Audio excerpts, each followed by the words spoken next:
Everybody has a childhood classic that traumatized them, and today I'm going to be talking about Where the Red Fern Grows by Wilson Rawls, published in 1961. It opens with an adult man named Billy, and he hears dogs fighting, so he goes out to break it up, and he takes one home with him to nurse it back to health. As he's doing this, he reflects on the 2 dogs he had in his childhood. We then see him as a child, and we learn that he wants to get dogs to help him hunt raccoons. His family is poor, and the dogs are way more expensive than they can afford, so it takes him 2 years to save up to get them. When he does have the money, he has to walk 20 miles to get them and 20 miles back. On the way back, they stop to sleep in a cave because the walk is so long and they hear a mountain lion, but the puppies howl at it without any fear. He names them Old Dan and Little Ann. Dan is strong and brave, and Ann is very smart. And I'm going to brush over a lot of details here, but the heart of the book is him training them and them all bonding together, and proving to everyone how well the 3 of them work together. There is one pretty disturbing scene where someone accidentally kills themselves with an axe while trying to attack the dogs.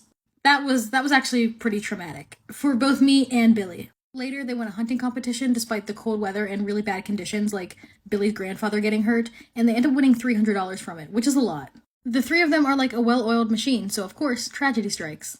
The dogs end up being attacked by a mountain lion, and they fight it off to protect Billy. However, Dan is seriously injured and eventually dies from his injuries.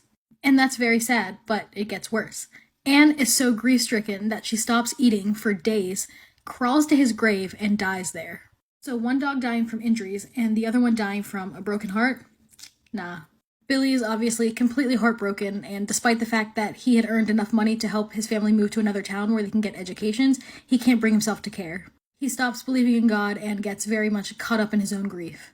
However, he does begin to heal when he visits their graves and sees a giant red fern growing in between them. There's a legend that says that only an angel can plant a red fern, so he takes that as a sign and begins to regain his faith in God. The book ends with adult Billy reflecting on how he hasn't returned to that town, but he wants to go back to visit their graves and see the fern again. So I didn't fully reread this one. In preparation for this video, I just skimmed it, but that was enough to make me cry like I did when I was a kid. My cousin is the one who told me to read this book, and I still haven't forgiven her for the trauma. Because, losing 1 dog is bad enough, but 2 is straight up egregious. And there are movie adaptations based off this book, and I believe the 1974 version is on YouTube, but enter at your own risk.